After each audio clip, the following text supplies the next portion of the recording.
Alright people, welcome back to Run Tech Hub. So today what I'm going to be doing is I'm going to be comparing the SSD speeds of the Raspberry Pi 500 Plus and the SD card speed of the Raspberry Pi 500. I'm going to be running a simple FIO test that tests quite a few things. I have a script that I created, I'll have it on the website as well, so you guys are free to go ahead, download it and test it on your own Raspberry Pis. If I quickly show what's inside of the script, I'm going to right click on here, go to text editor, nothing dangerous, so please feel free to download it and double check before you run it anyway, and then you can get similar results or get similar outputs to what I get. So this is the file I have downloaded to my downloads folder. What I'm going to do, I'm going to go to my terminal quickly. Let me zoom in. I'm going to go to CD, then I'm going to type DOWN, press tab to do autocomplete, then press enter. That's going to move me to my downloads folder. I'm going to do ls to list everything in this directory. It tells me that this file is okay and ready to be run. So what I need to do is simply run the file and wait for it to finish. In some cases, in most cases, if you download a file and it's not green on some versions of Debian, for example Raspberry Pi OS here, what you would need to do is change the mode of the file. So if you downloaded the file from my website, the file is going to be called run_FIO_tests.sh, and for you to change it to be an executable, not an executable like on Windows, but simply something that you can run from the terminal, you put this command in. I'll put this in the description as well and on the website, so you can feel free to go ahead and follow it. If you get any errors about permissions, this is most likely what you'll need to do. I'm going to go ahead and do it anyway.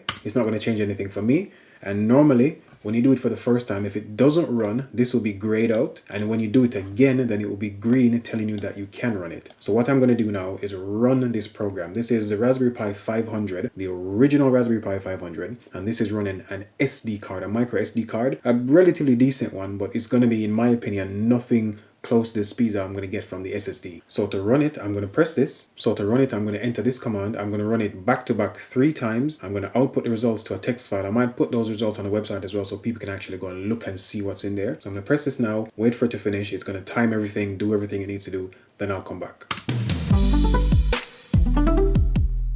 That's my first test completed. Let me go to my downloads folder. It gave me this output file here, Pi 500 results. I'm simply going to rename this and call it test1.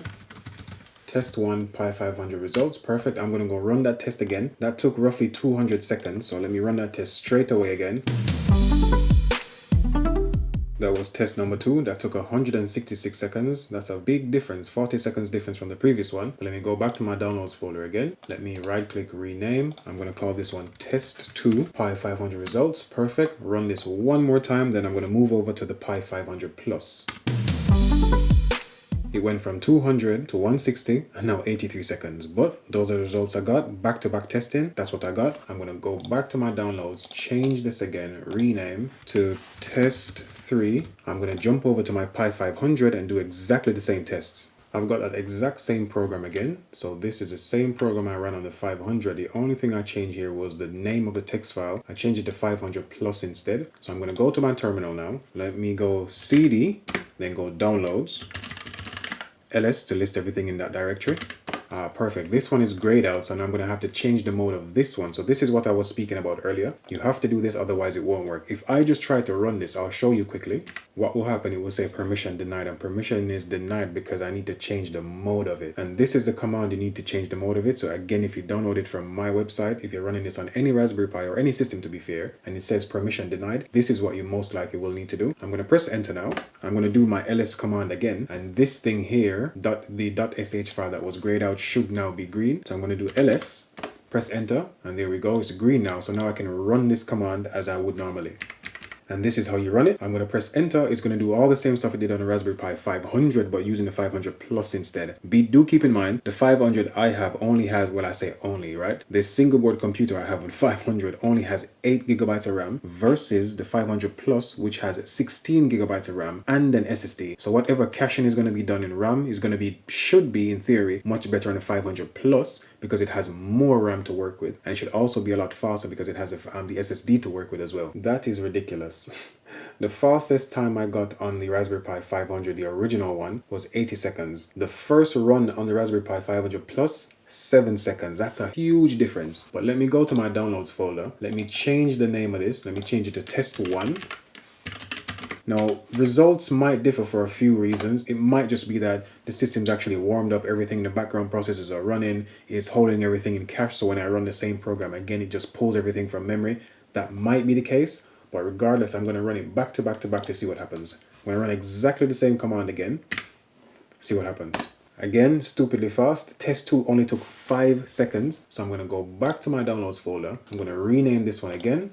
And I'm going to call this test 2. I'm going to go ahead and run that command one more time, and then that should be the last one. Here we go. Last test, that's 7 seconds again. So that's test number 3, 7 seconds again. So again, it was 7 seconds for the first one, 5 seconds for the second one, and 7 seconds for the third one. I knew the Raspberry Pi 500 Plus would be faster in many cases, but to see it over 10 times faster for this task is crazy. So what I'm going to do now, I'm going to compare these results. I'm going to put them in a nice table, come back and explain some of the results and why I think the results the way they are. So for some reason, I feel like I had to do the teacher thing, was to use a PowerPoint. So here I am. So the Raspberry Pi 500 and the 500 Plus are amazing devices. The 500 that I have only has an SD card inside of it, and the 500 Plus is obviously using the SSD. I use a flexible IO tester. I'll put all the links in the description. I'll put all the code on the website, all the scripts on the website, so you can go ahead, download it, do your reading, and try it out yourselves. So my methodology was quite simple. I did some random tests using default values from FIO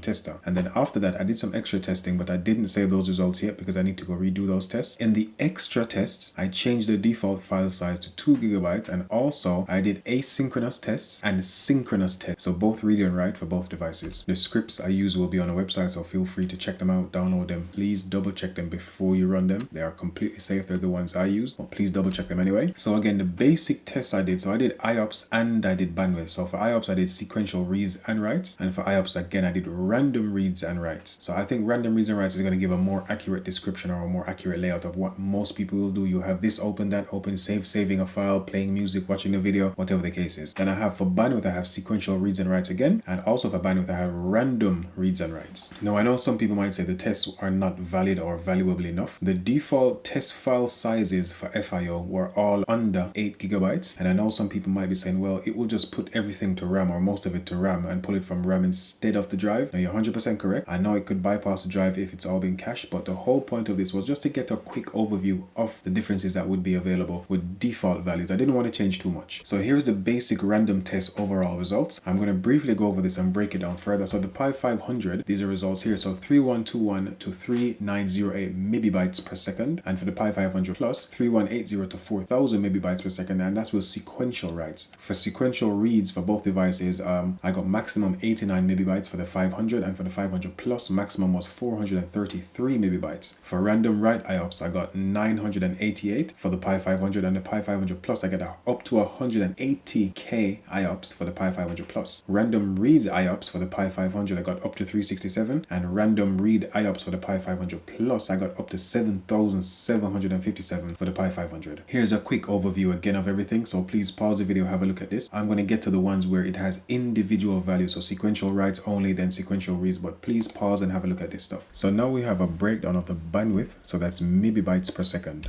So for number one, as you can clearly see, the bandwidth comparison for sequential writes, not much of a difference to be fair. I'm not exactly sure why this is, but there's not much of a difference between the SD card in the Pi 500 and the SSD in the Pi 500 Plus. Now when it comes to the sequential writes, as you can see, there's obviously a huge difference. Whereas run 1, 2, and 3 for the Pi 500 are all under 100, run 1, 2, and 3 for the Pi 500 Plus are mostly over 400 or very close to 400. And again, the same can be seen for random writes. Pi 500 is not even on the chart to be fair, whereas the Pi 500 Plus is exceeding 1,000, 2,000, almost getting up to 2,500 in some cases. Random reads again, mostly the same thing. The Pi 500 Plus dominates this section. Now when we look at the IOPS, we're going to see that again the sequential writes are very similar to what we saw before for the bandwidth, not much of a difference. But when it comes to sequential reads again, Pi 500, Pi 500 Plus kills it. For the same thing for random writes, Pi 500 Plus kills it again, and again very much the same thing for random reads, Pi 500 kills it. In terms of latency, sequential writes seem to have an issue straight across the board. There hasn't been much improvement going from SD card to SSD for sequential writes, but for everything else, so here we are again with latency, and here we are with sequential reads. As you can see, the latency, lower is better. Latency for anyone watching is the amount of time it takes to get there and get back, and the lower the latency means that the faster we can get there and get back. So the Pi 500 Plus again dominates, even though it looks lower on the graph. off, lower is better in this case. And again, here, same thing here again, 500 plus random write, latency is much better. Random reads again, same thing, much better. Now I do have all the raw values here on screen. I didn't want to go through every single thing because it might get a bit boring, but these are all the raw values I got from my test. So have a look at this, go back and have a look at the graphs as well, and hopefully that was useful to someone. Thanks for watching, like and subscribe.